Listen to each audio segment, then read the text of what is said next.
వీరేంద్రకు విద్యాధరి దగ్గర నుండి ఒక ఉత్తరం వచ్చింది. అందులో ఆమె తన చిరునామా రాసి ఒకసారి రమ్మనమని చెప్పింది. వీరేంద్ర మర్నాడు బయలుదేరి వెళ్ళాడు. ఒరిస్సా బార్డర్లోని ఒక పల్లెలో ఆమె ఉంటోంది. అక్కడికి చేరుకునేసరికి మధ్యాహ్నం 12 అయింది. వీరేంద్ర ఆమె ఇల్లు చేరేసరికి పిల్లలకు పాఠాలు చెప్తోంది. ఆ పల్లె పచ్చగా చూడటానికి బాగుంది. ఎదురుగా కొండ, ఊరి మొదట్లో గుడి. వీరేంద్రని చూడగానే ఆమె లేచొచ్చింది. రండి అంటూ లోపలికి తీసుకెళ్ళింది. ఆమె తండ్రి విశ్వనాథం బయటకొచ్చి అతన్ని పలుకరించాడు. తల్లి సావిత్రి పలుకరించి కాఫీ తెచ్చిచ్చింది. మీరేంటి చెప్పకుండా వచ్చేశారు? మీ గురించి చాలామందిని అడిగాను అన్నాడు కాఫీ తాగుతూ. నాన్నగారికి అనుకోకుండా ఈ ప్రాంతానికి బదిలీ అయింది. తర్వాత నేనే ఎంఈడీ చేయటానికి ఢిల్లీ వెళ్ళాను. అక్కడ జేఎన్టీయూలో సీట్ వచ్చింది. అది పూర్తయి మొన్ననే వచ్చేశాను. ఈ మధ్యన నాన్నగారికి ఒంట్లో బాగోలేక సెలవు పెట్టారు. ఇప్పుడు కోలుకుంటున్నారు అని చెప్పింది. అప్పటికి మధ్యాహ్నం 12 కావటంతో స్నానం చేసి భోజనం చేసి పడుకుండిపోయాడు. ఆ సాయంత్రం ఇద్దరూ కొండవైపు వెళ్ళారు. కొండ పక్కనే వంపులు తిరుగుతూ ఏరు మెడలో దండలాగా అనిపిస్తోంది. కొండ మీద గుడిలోంచి భజగోవిందం వినిపిస్తోంది. ఇద్దరూ మెట్లెక్కి గుడి ప్రాంగణం చేరుకున్నారు. అక్కడి నుండి ఊరు చాలా అందంగా కనిపిస్తోంది. విద్యాగారు, మీ మెయిల్ చూసి గాబరా పడ్డాను. ఏం జరిగింది అని అడిగాడు. మీకు తెలిసే ఉంటుంది, మన కాలేజీలో గంగాధర్ అని ఒక రౌడీ చదువుతుండేవాడు. వాడి గ్యాంగ్ రోజు ఆడపిల్లల్ని ఏడిపిస్తూ ఉండేవారు. నేను వాడి మీద ప్రిన్సిపల్కి ఫిర్యాదు కూడా చేశాను. అప్పుడు వాడిని వారం రోజులు కాలేజీ నుండి సస్పెండ్ కూడా చేశారు. ఆ తర్వాత వాడు నా మీద కక్ష కట్టాడు. ఎన్నోసార్లు నా వెంటబడి అల్లరి చేయబోయాడు కూడా. ఈ మధ్య వాడు మా ఇంటికొచ్చి నన్ను ప్రేమిస్తున్నానని, పెళ్లి చేసుకుంటానని అడిగాడు. నేను వాడిని తిట్టి పంపించేశాను. అప్పటి నుండి నాకు తరచూ ఫోన్లు చేస్తుండడం, అసభ్యకరమైన మెసేజ్లు పంపడం చేస్తున్నాడు. మొన్న నేను పని మీద పట్నం వెళ్ళినప్పుడు మళ్ళీ నా వెంటబడి బలవంతంగా కారెక్కమన్నాడు. నేను గొడవ చేసి పోలీసులకు చెప్తానంటే కోపంతో వెళ్ళిపోతూ, నిన్ను వదలను, నన్ను పెళ్లి చేసుకోకపోతే నిన్ను నీ కుటుంబాన్ని సర్వనాశనం చేస్తాను అని వెళ్ళిపోయాడు. అప్పటి నుండి బయటకు వెళ్ళాలంటే భయంగా ఉంది. మీకు పోలీస్ ఎస్పీ తెలుసు కాబట్టి ఈ విషయంలో ఏదైనా సహాయం చేస్తారేమోనని పిలిచాను. అసలు నేనే మీ ఊరొద్దా అనుకున్నాను. కానీ వాడెక్కడ వెంటబడతాడోనన్న భయంతో మిమ్మల్ని పిలిచాను. ఇలా మిమ్మల్ని పిలిచినందుకు ఏమనుకోవద్దు. తల్లిదండ్రులకు నేను ఒక్కతినే కూతుర్ని. వాళ్ళకి నేను తప్ప చూసేవారెవరూ లేరు. ఈ విషయంలో మీరే ఏదో సహాయం చేయాలి. 6 నెలల నుండి నా మనసు చాలా ఆందోళనకి గురవుతోంది. పోలీసులకు చెప్పినా మళ్ళీ బెయిల్ మీద వచ్చి అల్లరి చేస్తాడు అంది విద్యాధరి. ఆమె చెప్పింది మౌనంగా విన్నాడు వీరేంద్ర. ప్రతి కాలేజీలో గంగాధరం లాంటి వాళ్ళు ఉంటూనే ఉంటారు. వాళ్లకు చదువుకున్న ఇలాంటి పనుల మీద మక్కువే ఎక్కువ. చదువుకున్న మూర్ఖులు. విద్యాగారు, వాడి గురించి నేను చూసుకుంటాను. ఇక వాడు మీ జోలికి రాకుండా చూసే బాధ్యత నాది. అవేవి మీరు మనసులో పెట్టుకోకుండా మీ పనులు మీరు చూసుకోండి.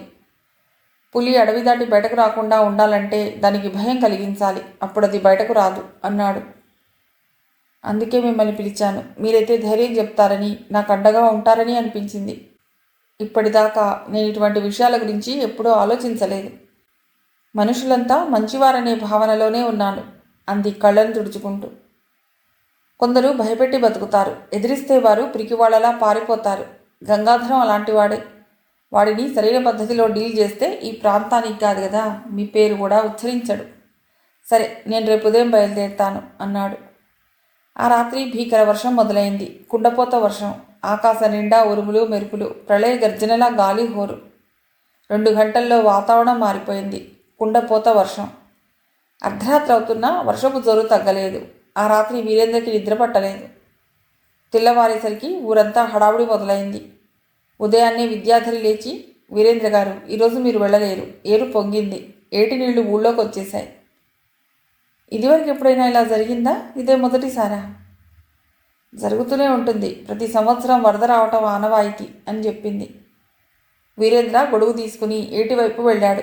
అక్కడ విపరీతంగా జనాలున్నారు. ఊరికి సగం పైగా ఏటి ఒడ్డున వరదను భయంతో చూస్తున్నారు. ఆ మధ్యాహ్నానికి వర్షం తగ్గింది. ఏరు కాస్త శాంతించింది. ఆ సమయంలో కొందరు గొడుగులతో విద్యాధరి ఇంటికొచ్చారు. వీరేంద్రకి వాళ్ళెందుకు వచ్చారో అర్థం కాలేదు. అమ్మగోరు, మా ఊరి ప్రెసిడెంట్ గోరి కోడలికి నొప్పులొస్తున్నాయి. బిడ్డ అడ్డం తిరగబడ్డదని చెప్తున్నారు. పురుడు రావటం లేదు. డాక్టర్ బాబును తీసుకెళ్లాలని వచ్చినాము ఆ బాబు రానంతన్నాడు. ఆ బాబు రాకపోతే అది బతకదు అన్నాడు వాళ్ళలో ఒకడు. రాను రాను జనం మూగుతున్నారు. ఇల్లంతా మనుషులే. ఈ ఊళ్ళోనే ప్రాథమిక ఆరోగ్య కేంద్రం ఉంది. అందులో డాక్టర్, నర్సులు ఉంటారు. కానీ వరద వల్ల అతడు వెళ్ళనని అంటున్నాడు అంది విద్యాధరి. పదండి, మనం వెళ్ళి మరోసారి అడుగుదాం. మీరు ఇక్కడ ఉండండి, నేను వెళ్ళి అతన్ని రిక్వెస్ట్ చేస్తాను అని కొందరు రైతులతో వెళ్ళాడు వీరేంద్ర. డాక్టర్ వీరేంద్రని చూసి బయటికి వచ్చాడు. మిస్టర్, ఎవరు మీరు అని కోపంగా అడిగాడు. నా పేరు వీరేంద్ర. డాక్టర్, పక్క ఊరు నిమ్మలపేట వాళ్ళు వచ్చారు. ప్రసవం కాకుండా ఒక స్త్రీ బాధపడుతోంది. మీరు తక్షణం బయలుదేరాలి, లేకపోతే ఆమె ప్రాణానికి ప్రమాదం అని చెప్పాడు. ఇంత వర్షంలో, అది ఏరు పొంగుతున్న సమయంలో ఎలా వెళ్లాలో చెప్పండి. ఇప్పుడు కుదరదు. అంతగా అయితే ఆమెనే ఇక్కడికి తీసుకురమ్మని చెప్పండి అన్నాడు డాక్టర్. డాక్టర్, ఇంతటి భీకర వర్షంలో, అదీగాక పొంగుతున్న ఏటిలో పురిటి నొప్పులు పడుతున్న స్త్రీని ఎలా తీసుకొస్తారు? అది సాధ్యమేనా? మీరు దయచేసి సమస్యను అర్థం చేసుకుని వెంటనే బయలుదేరండి అన్నాడు వీరేంద్ర. వీరేంద్రకి అతడి ప్రవర్తన మీద అనుమానం వచ్చింది. బహుశా రాత్రి తాగిన మత్తు ఇంకా వదల్లేదేమో. వీరేంద్ర మాటలకు అతడు వేగంగా బయటకొచ్చాడు. ఆమెను తీసుకురావడం చాలా కష్టం అంటున్నారు. మరి నేనెలా వెళ్ళగలను? అది కూడా మీరు ఆలోచించాలి కదా. డాక్టర్, అన్నీ ఆలోచించటానికి ఇది సమయం కాదు. అయినా మిమ్మల్ని బ్రతిమాలటానికి మీరేమీ ప్రైవేట్ డాక్టర్ కాదు. ప్రతి నెల వేలకు వేలు జీతం తీసుకుంటున్న ఓ బాధ్యత గల ప్రభుత్వ డాక్టర్. అవసరమైనప్పుడు ఎటువంటి పరిస్థితిలోనైనా వెళ్ళి ప్రాణాలు కాపాడటం మీ విధి. లేకపోతే మీరు శిక్షార్హులు. దయచేసి వెంటనే మీరు బయలుదేరండి. పడవ రెడీగా ఉంది, నేను కూడా వస్తాను, పదండి అని వీరేంద్ర గట్టిగా చెప్పడంతో 5 నిమిషాల్లో అతడు నర్స్ బయటకు వచ్చారు. వాళ్ళ చేతుల్లో బ్యాగులున్నాయి. 10 నిమిషాల తర్వాత రేవులోంచి పడవ బయలుదేరింది. ఆ ఊరి నుండి వచ్చిన రైతులు వీరేంద్రకి దండం పెట్టి, బాబు తమ నుండి పోండి, వీరు చేసిన సాయానికి దండాలు, మేము ఎడతాం అన్నారు. అయినా వీరేంద్ర వినకుండా, పర్వాలేదు, నేను వస్తాను, మీ ఊరు చూస్తాను అని వాళ్లతో పడవెక్కాడు. మళ్లీ సన్నగా వర్షం మొదలైంది. ఏరు ఒడ్డును రాసుకుంటూ ప్రవహిస్తోంది. కాకపోతే జోరు లేదు. నిన్న బాగా జోరుగా ఉండేది. పడవ వాళ్ళిద్దరూ చాలా ఏకాగ్రతతో తెడ్డు వేస్తున్నారు. ఏటి ప్రవాహానికి ఎదురుగా వెళ్తుండటం వల్ల పడవని తిన్నగా తీసుకెళ్లటం కష్టమవుతోంది. దాన్ని ఏటి ప్రవాహ వేగం తోసుకెడుతోంది. దీనివల్ల పడవ కుదుపులకు లోనవుతోంది. కానీ ఆ రైతుల మొహాల్లో ఆందోళన కనిపించటం లేదు. వాళ్ళు ధైర్యంగానే ఉన్నారు. డాక్టర్ మాత్రం కోపంగా చూస్తూ కనిపించాడు. ఓ గంట తర్వాత పడవ అవతలి ఒడ్డుకు చేరుకుంది. ఆ ఏరు వెడల్పు 500 అడుగుల లోపే. కానీ దాన్ని దాటడానికి అంత సమయం పట్టిందంటే ఏటి ప్రవాహ వేగం ఎంత ఎక్కువ ఉందో అంచనా వేయొచ్చు. వెంటనే ఆ రైతులు బ్యాగులు పట్టుకుని ఆ గర్భిణి ఇంటికి తీసుకెళ్లారు. డాక్టర్ సెలైన్ బట్టి 2 ఇంజెక్షన్లు ఇవ్వటంతో 1 గంటలో ఆమెకు ప్రసవం జరిగి ఆడపిల్ల పుట్టింది. ఆ రైతులు ఆమె భర్త వీరేంద్రకి కృతజ్ఞతలు చెప్పి, బాబు తమరి వల్లే ఈరోజు మా పిల్ల బతికింది, మీరు చల్లగా ఉండాలి అన్నారు. ఆ తర్వాత డాక్టర్ గారికి నమస్కారం పెట్టి కృతజ్ఞతలు చెప్పారు. డాక్టర్ ఆ తర్వాత వాళ్ళకి ఏం చేయాలో చెప్పి మళ్ళీ పడవలో బయలుదేరి గంటలో యువతల ఒడ్డుకి వచ్చేశారు వీరేంద్ర, డాక్టర్. నర్స్ని అక్కడే వదిలేశారు. డాక్టర్, ఇందాక మిమ్మల్ని కోపంగా ఏదో అన్నానని ఏమీ అనుకోవద్దు. ఇంతకీ నాది ఊరు కాదు, ఈ ప్రాంతం కూడా కాదు. ఆ గర్భిణీ స్త్రీ నాకేం కాదు కూడా.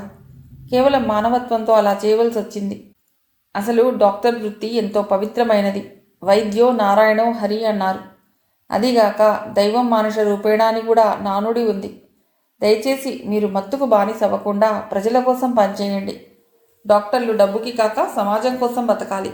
లేకపోతే ఈ దేశాన్ని ఎవ్వరూ కాపాడలేరు అని చెప్పి వచ్చేశాడు. Police station. Ravindra, SI Kiran కూర్చుని ఉన్నారు. అంతకు మునుపు ఎస్పీ దశరథ్తో గంగాధర్ విద్యాధరిని అల్లరి పెడుతున్న సంగతి చెప్పినప్పుడు ఆమెతో ఒక ఫిర్యాదు చేయించమన్నాడు. విద్యాధరి 2 రోజుల తర్వాత పోలీస్ స్టేషన్కి వచ్చి తనని గంగాధర్ ఏ విధంగా అల్లరి చేస్తున్నాడో విపులంగా రాసి ఫిర్యాదు చేసింది. దాని ఆధారంగా కేసుని రిజిస్టర్ చేయించి గంగాధర్ని స్టేషన్కి పిలిపించారు. గంగాధర్ వీరేంద్రని పోల్చుకున్నాడు. తను కాలేజీలో చదువుతున్నట్లు తన సహాధ్యాయిగా గుర్తుపట్టాడు. ఏం గంగాధర్, చదువుకున్న వాడివి, నువ్వు ఇలాంటి తప్పులు చేయవచ్చా అని అడిగాడు. ఓహో, దీని వెనక ఉన్నది నువ్వా? నువ్వు దాని వెంట పడితే తప్పులేదు కానీ నేను పడితే తప్పా అని అడిగాడు. నీకు ఇంకా బుద్ధి రాలేదన్నమాట. ఆ రోజుల్లో నిన్ను కాలేజీ నుండి సస్పెండ్ చేసినా నీలో మార్పు రాలేదన్న విషయం తెలుస్తోంది. ఏరా, ఇది అడవనుకున్నావా? మనుషులు తిరిగే ప్రదేశంలో రౌడీ చేష్టలు చేస్తావురా అంటూ లాఠీతో అతడి కాళ్ళ మీద 2 తగిలించాడు ఎస్ఐ. గంగాధర్ అలా ఎస్ఐ తనను కొట్టేసరికి నిశ్చేష్టుడయ్యాడు. ఎస్ఐ గారు, ఎంక్వైరీకి పిలిచి ఇలా 3rd డిగ్రీ ప్రయోగించడం తప్పు తెలుసా? ఈ విషయం నేను ప్రెస్కి చెప్తాను. కోర్టుకెళ్ళి ఈ అన్యాయాన్ని నేను వేలెత్తి చూపిస్తాను అన్నాడు. కోర్టుకెడతావురా? వెళ్ళి ఆ అమ్మాయిని అల్లరి పెడుతున్న విషయాన్ని కూడా చెప్పు. ఊళ్ళో వాళ్ళని ఎలా అల్లరి పెడుతున్నది చెప్పు. మీ నాన్న నువ్వు చీటీల పేరుతో ఇలా మోసం చేస్తున్నది చెప్పు. ఒరే కాశీ, వీడిని లోకప్లో పెట్టి 4 ఉతకండి. వీడి నాన్నని కూడా అరెస్ట్ చేసి తీసుకురండి. పేపర్లో ఈ వార్తలన్నీ వచ్చేటట్లు చూడండి అన్నాడు. ఆ తర్వాత లోకప్లో వాడి ఆక్రందనలతో పోలీస్ స్టేషన్ ప్రతిధ్వనించింది. మధ్యలో వీరేంద్ర లాకప్ దగ్గరికి వెళ్ళాడు. అక్కడ గంగాధరాన్ని కాళ్ళు మీదకు తలకిందులుగా వేలాడదీసి లాఠీలతో అప్పుడప్పుడు కొడుతున్నారు. దానికి వాడు అరుస్తున్న అరుపులు హృదయ విదారకంగా ఉన్నాయి. ఆ మర్నాడు గంగాధర్ తండ్రిని కూడా అరెస్ట్ చేశారు. తమను చీటీల పేరుతో మోసం చేశాడని అతడి మీద 10 మంది ఫిర్యాదు చేయడంతో ఆ కేసుని రిజిస్టర్ చేసి స్టేషన్కి పిలిపించి అరెస్ట్ చేశారు. అతడి పేరు దయానందం. మర్నాడు అన్ని వార్తాపత్రికల్లో ఈ వార్తలన్నీ వచ్చాయి. దాంతో గంగాధర్ అతడి తండ్రి చేసిన మోసాలన్నీ బయటకొచ్చాయి. ఆ మర్నాడు ఎస్పీ విలేకరుల సమావేశం పెట్టి గంగాధర్ని అందరికీ చూపించి రౌడీ షీట్ ఓపెన్ చేస్తున్నట్లు ప్రకటించాడు. ఆ తర్వాత ఆ కేసు కోర్టుకెళ్ళింది. 2 నెలల దాకా అతడికి బెయిల్ దొరకలేదు. వాడి తండ్రి దయానందాన్ని కూడా అరెస్ట్ చేసి కోర్టులో ప్రవేశపెట్టారు. అలా ఆ కుటుంబం 1 నెల రోజుల్లో ఎన్నో బాధలు పడింది. ఈలోగా గంగాధర్కి బెయిల్ వచ్చింది. అయినా పోలీసులు అతడికి నగర బహిష్కరణ చేశారు. అతడు ఆ నగరానికి ఎట్టి పరిస్థితుల్లో రాకూడదని, ఎక్కడ ఉన్నా రోజు 2 పూటలా పోలీస్ స్టేషన్కి వచ్చి సంతకాలు పెట్టాలి అన్న నియమాన్ని పెట్టారు. ఆ తర్వాత వాడి ఆచూకీ ఎక్కడా తెలియలేదు. ఎక్కడికి వెళ్ళిపోయాడో తెలియదు. ఆ కుటుంబం ఆ ఊరు నుండి ఎక్కడికో వెళ్ళిపోయింది. ఆ విధంగా విద్యాధరికి గంగాధర్ బాధ తప్పింది. ఆ రోజు వీరేంద్ర బయలుదేరే రోజు. అప్పటికే ఆ ఊరొచ్చి 4 రోజులైంది. గంగాధర్ సమస్య తీరిపోవటంతో విద్యాధరి సంతోషించింది. ఉదయాన్నే ఆమెతో లేచి చెప్పేందుకు లోనికి వెళ్ళాడు. అదొక పెద్ద హాల్. 4 రోజులు అక్కడే ఉన్నా ఆ హాలు చూడలేదు. అందులో బోలెడు ఫోటోలు. వాటిని చూస్తుండగా ఒక ఫోటో అతన్ని ఆకర్షించింది. చాలా అందమైన స్త్రీమూర్తిది ఆ ఫోటో. ఆ ఫోటోని తానెక్కడో చూశాడు. ఎక్కడా ఎక్కడా అని ఆలోచిస్తుండగా ఒక్కసారి అతని మైండ్లో ఫ్లాష్లా వెలిగింది. అవును, గుర్తుకు రాసాగింది. తన తండ్రి బీరువాలో చూశాడు. నాన్నగారు బతికున్నప్పుడు ఆయన బీరువా తెరిచి ఏవో చూస్తున్నప్పుడు అందులో అతికించి ఉంది ఇదే ఫోటో. ఎవరీమే? ఇక్కడెందుకుంది? ఇంతలో విద్యాధరి వచ్చింది. విద్యాధరి గారు, ఈ ఫోటో ఎవరిది అని అడిగాడు. మా నాన్నగారి చెల్లెలు మధుమతి ఆవిడ పేరు. చిన్నప్పుడు ఎవరినో ప్రేమించి పెళ్లి చేసుకుని ఇంట్లోంచి వెళ్ళిపోయింది. అప్పట్లో ఆ వివాహానికి మా తాతగారు ఒప్పుకోలేదుట అని చెప్పింది. ఆ మాటలకు అతడి గుండెల్లో ఏదో అలజడి. ఈ ఫోటో నాన్నగారి దగ్గర ఎందుకుంది? అతడు వాళ్ళ నాన్నగారు చనిపోయిన తర్వాత ఆ మేడ మీద హాల్లోకి వెళ్ళలేదు. నాన్నగారు తన గురించి ప్రత్యేకంగా కట్టుకున్న గది కావటంతో గౌరవంతో అతను ఎప్పుడూ వాటిని చూడలేదు. సరే విద్యాధరి గారు, నాన్నగారు లేనట్టున్నారు. నేను ఇక వెళ్ళొస్తాను. ఆ గంగాధర సమస్య ఇక మీకుండదు. ఏదైనా అవసరమైతే ఫోన్ చేయండి, వస్తాను అన్నాడు వీరేంద్ర. నా సమస్య చెప్పి మీకు ఇబ్బంది కలిగించాను, కానీ మీరు రావటం వల్ల ఒక గర్భిణీ స్త్రీ ప్రాణాలతో బయటపడింది. మీరే కానీ లేకపోతే ఆ డాక్టర్ వెళ్ళేవాడు కాదు. ఊళ్ళో మీ గురించే చెప్పుకుంటున్నారు. ఇప్పుడు డాక్టర్ తన ఇష్టం వచ్చినట్లు వ్యవహరిస్తే ఊళ్ళో వారు ఊరుకోరు. అందుకు మీరే కారణం అంది. ఒకరికి సహాయపడాలని మీ నుండే నేర్చుకున్నాను. ఒక చిన్న దీపం 1000 దీపాలను వెలిగించి ప్రపంచాన్ని తేజోమయం చేస్తుందన్నట్లు మీరే దానికి స్ఫూర్తి. నేను వస్తాను అని చెప్పి ఇంటికి బయలుదేరాడు. ఆ రోజు తన తండ్రి గది తెరిచాడు. ఎక్కడ చూసినా అతడి ఫోటోలే. హాలు మధ్యలో అతడు వాడిన తుపాకీ, కత్తుల జంట, బ్రిటిష్ వాళ్ళు ఇచ్చిన పెద్ద వాచి, తాతగారికి వారిచ్చిన సర్ బిరుదు ప్రదానం చేసిన ఫలకం, దానిలో తేదీతో సహా రాసి ఉంది. బీరువా తెరిచాడు. అందులో తాను విద్యాధరి ఇంట్లో కనిపించిన ఫోటో కనిపించింది. తన తండ్రి ఆమె ఫోటోని రహస్యంగా లోపల ఎందుకు దాచాడో అతడికి అర్థం కాలేదు. అతడి డైరీ. తండ్రి డైరీ చదవటానికి అతడికి మనసొప్పలేదు. కానీ దాన్ని ఒకసారి తీసి చూశాడు. డైరీని ముట్టగానే తన తండ్రిని స్పృశించినట్లు భావన కలిగింది. తన తండ్రి రోజూ ఇదే డైరీని పట్టుకుని తన స్వహస్తాలతో రాసిన డైరీ. ఇంతకన్నా తన తండ్రికి సంబంధించిన గొప్ప జ్ఞాపకం ఏముంటుందనిపించింది అతడికి.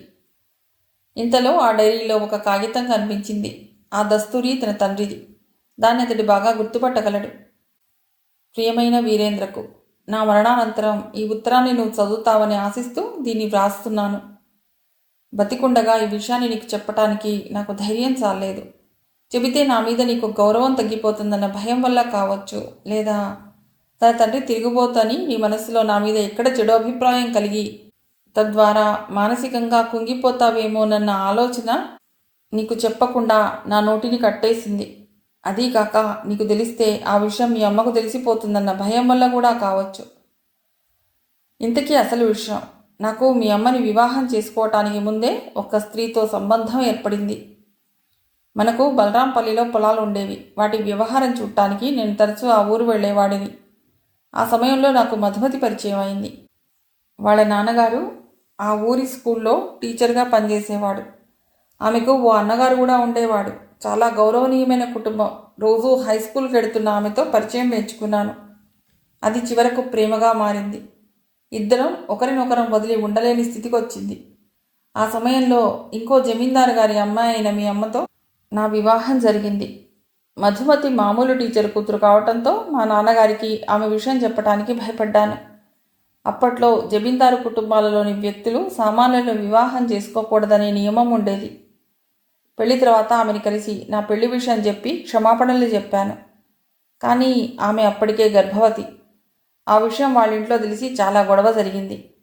నన్ను నిలదీశారు. నేను మధుమతిని రెండో వివాహం చేసుకుంటానని చెప్పడంతో వాళ్ళ కుటుంబం ఆమెను వెలివేసింది. ఆ తర్వాత ఆమెను నేను ఆ ఊరు నుండి కృష్ణాపురానికి మార్చాను. అక్కడ ఆమెకు ఇల్లు కట్టించాను. ఆమె ద్వారా నాకు 2 పిల్లలు కలిగారు. కొడుకు శ్రీకర్, కూతురు శృతి. కేవలం జమీందారు కుటుంబాల్లోని పరువు కోసం వాళ్ళ గురించి నీకు కానీ లోకానికి కానీ చెప్పలేకపోయాను. అందుకు నన్ను క్షమించు. కానీ నాదొక చిన్న కోరిక.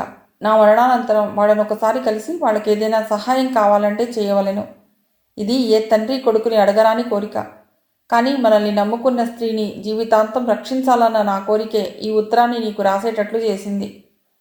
నా కోరిక తీరుస్తావని ఆశిస్తూ నీ తండ్రి సురేంద్రవర్మ అంటూ ఆమె వివరాలు రాశాడాయన.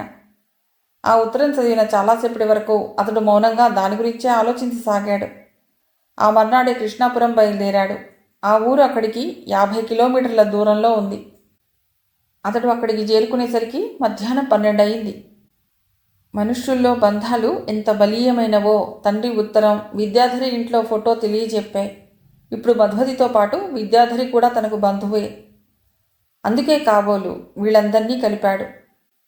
అతన్ని చూసి ఆ ఊరు వాళ్ళంతా ఆశ్చర్యపోయారు. చాలామంది అయితే జమీందారు గారి అబ్బాయి వచ్చాడని అతన్ని చూడటానికి వచ్చారు. రామమందిరం దగ్గర వాళ్ళతో చాలాసేపు ఆ ఊరి విషయాలు మాట్లాడి మధుమతి ఇంటి గురించి కనుక్కుని ఆమె ఇంటికి బయలుదేరాడు. తనతో పాటు ఎవరినీ రావద్దని చెప్పాడు. తలుపు వేసి ఉంది. తలుపుని కొట్టాడు. కొద్దిసేపటికి అది తెరుచుకుంది. ఎదురుగుండా ఓ అమ్మాయి. మీరు అని ఆమె అడిగింది. నా పేరు వీరేంద్ర, మాది పరశురామపురం. అమ్మగారున్నారా అని అడిగాడు. ఆ అమ్మాయి తెల్లగా సన్నగా నాజుగ్గా ఉంది. ఇంతలో 60 ఏళ్ల స్త్రీ బయటకు వచ్చింది. ఆ ఫోటోలోని స్త్రీమూర్తి పోలికలు స్పష్టంగా కనిపిస్తున్నాయి. ఆమెను చూసి దండం పెట్టాడు వీరేంద్ర. ఆమె కూడా దండం పెడుతూ ఎవరు బాబు అని అడిగింది. నేను పరశురామపురం నుండి వచ్చాను. నేను సురేంద్రవర్మ గారి అబ్బాయిని. నా పేరు వీరేంద్ర అని చెప్పగానే ఆమె మొహంలో ఆశ్చర్యంతో పాటు ఆనందం కనిపించింది. తమరా, రండి లోపలికి అంటూ లోపలికి తీసుకెళ్లి మంచం వేసింది. అదొక పెంకుటిల్లు, పాతకాలం నాటిది. మండువా లోగిలి ఇల్లు. కాళ్ళు కడుక్కుని లోపలికి వెళ్ళాడు. ఆమె లోపలికి వెళ్ళి కాఫీ తెచ్చిచ్చింది. నాకు మీ గురించి మొన్ననే తెలిసింది. నాన్నగారు చనిపోయే ముందు ఒక ఉత్తరంలో మీ గురించి రాశారు. కానీ నేను దాన్ని మొన్ననే చూశాను. అందుకే ఇంత ఆలస్యంగా మీ దగ్గరికి వచ్చాను అన్నాడు. ఆమె చెమర్చిన కళ్ళను తుడుచుకుంటూ చాలా ఆనందంగా ఉంది బాబు. నువ్వు వస్తావని నేనెప్పుడూ ఊహించలేదు. చాలామంది పిల్లలకు తండ్రి రెండవ భార్య అంటే గౌరవం ఉండదు. తండ్రి ఆస్తి కోసమే పెళ్లాడింది అనుకుంటారు. కానీ మీరు మమ్మల్ని వెతుక్కుంటూ వచ్చారు. తమని చూస్తుంటే నాన్నగారిని చూస్తున్నట్లే ఉంది అంది మధుమతి. నన్ను మీరు అనకండమ్మా, వీరేంద్ర అనండి. నాన్నగారు మిమ్మల్ని వివాహం చేసుకున్నారు అంటే మీరు మా మాతృ సమానులే. నాన్నగారు మీకే సహాయం కావాలన్నా చేయమన్నారు. ఇందాక తలుపు తీసింది చెల్లమ్మేనా అని అడిగాడు. అవును బాబు, 2 పిల్లలు. పిల్ల పేరు శృతి. అంటూ ఆమెను పిలిచింది. ఆమె లోపల నుండే వచ్చింది. ఏం చదువుతున్నావు అని అడిగాడు. డిగ్రీ 2వ సంవత్సరం. మరి మీ అబ్బాయి?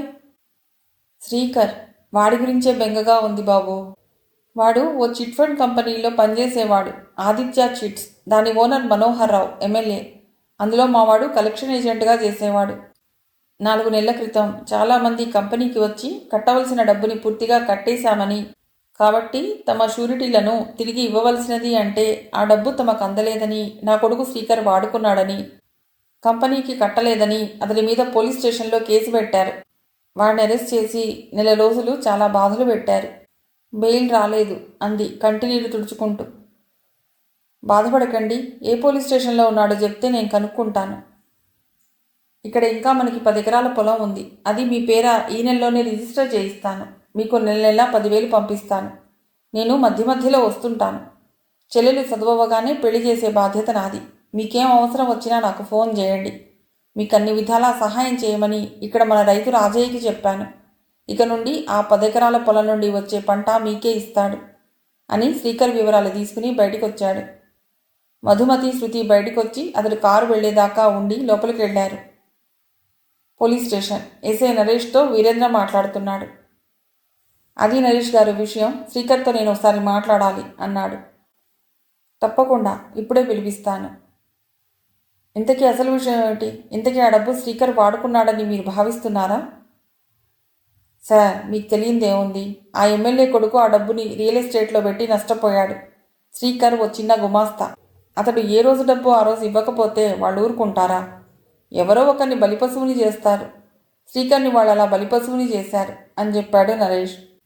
ఇంతలో శ్రీకర్ ఉన్న లాకప్లోకి వీరేంద్రని తీసుకెళ్లాడు ఓ కానిస్టేబుల్.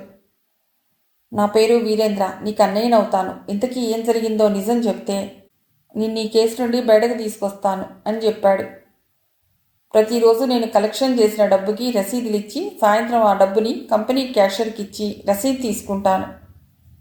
మరి ఆ రసీదులు నీ దగ్గర ఉన్నాయా? అతడు జేబులోంచి ఆ రసీదుల జిరాక్స్ కాపీలు ఇచ్చాడు. వాటిని వీరేంద్ర పరిశీలించాడు. వాటి మీద క్యాషియర్ సంతకం, స్టాంపు, కంపెనీ ముద్రలు అన్నీ ఉన్నాయి.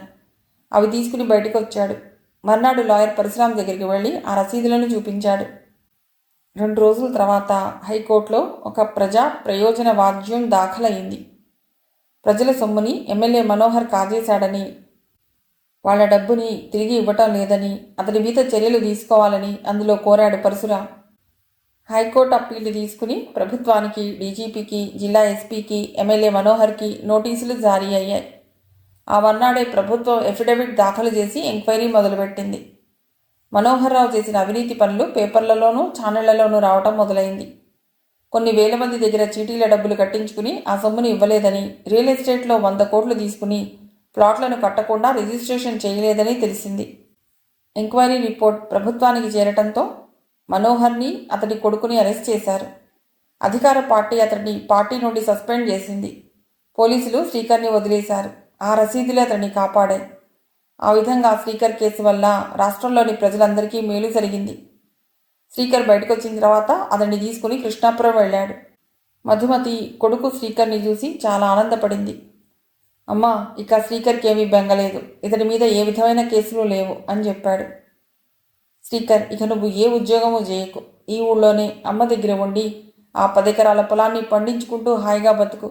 చెల్లెలు పెళ్లి నేను చేస్తాను. మధ్య మధ్యలో నేను వస్తాను.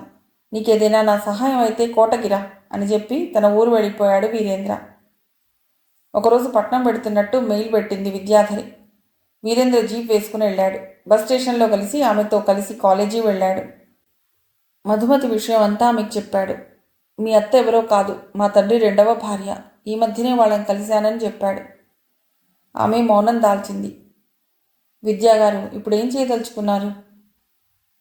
ఏదైనా ఉద్యోగం చేయాలి. నాన్నగారు మొన్ననే పదవీ విరమణ చేశారు. ఇహ ఇల్లు గడవాలంటే నేనే ఏదో చేయక తప్పదు. ఒక పని చేయకూడదు? మా ఊళ్ళో మాకు పెద్ద ట్రస్ట్ ఉంది. అది ఎన్నో కార్యక్రమాలను ప్రజల కోసం చేస్తూ ఉంటుంది. దాన్ని నడపడానికి ఒక వ్యక్తి కావాలి. ఆదిత్య అనే నా స్నేహితుడు మా ఆస్తుల వ్యవహారాలు చూస్తున్నాడు. మీరు ట్రస్ట్ వ్యవహారాలు చూడండి. మీకు అభ్యంతరం లేకపోతే ఆలోచించి చెప్పండి అన్నాడు. ఆమె కొద్ది రోజులు సమయం కావాలంది. విద్యాగారు, మీతో పరిచయం అయి 5 సంవత్సరాలు దాటింది. మీ వల్ల నేను చాలా నేర్చుకున్నాను. అంతకుముందు నేను కోటలో బందీని. ప్రపంచం గురించి తెలియదు. జనాల్లోకి వెళ్ళకూడదు. మామూలు ప్రజతో కలవకూడదు. నాకు పేదల సమస్యలు తెలియవు. దేశంలో ఇంతమంది అన్నార్తులున్నారని, ఎంతమందికో వైద్యం చదువు అందటం లేదని, పల్లెల్లో భయంకర పరిస్థితులున్నాయని మీ పరిచయం తర్వాత తెలిసింది. ఒకరికి సహాయం చేయాలన్నది మీ ద్వారానే తెలుసుకున్నాను. ఆ తర్వాత నా ఆలోచనలు విస్తృతమయ్యాయి, భావాలు విశాలమయ్యాయి. అందువల్లే మా ఊళ్ళో, చుట్టుపక్కల గ్రామాల్లో ఎన్నో మంచి పనులు చేయగలిగాను. పేదలకు సహాయం చేశాను. నమ్ముకున్న వాళ్ళని కాపాడాలన్నది మిమ్మల్ని చూసే నేర్చుకున్నాను. అందుకే ఎంతో కష్టపడి పోరాడి పేద గిరిజనుడైన బలరాంని విడిపించాను. ఇప్పుడు అతడు కూడా నా దగ్గరే పనిచేస్తున్నాడు. ఇలా నాలో ఇతరులకు సేవ చేయాలనే అంకురాన్ని మీరే నాటారు. ఇవన్నీ మీకు ఎందుకు చెప్తున్నానంటే, నా మనసులో కోరిక. మీతో నా జీవితం పంచుకుంటే జీవితంలో ఇంకా మంచి పనులు చేయవచ్చు అని నా భావన.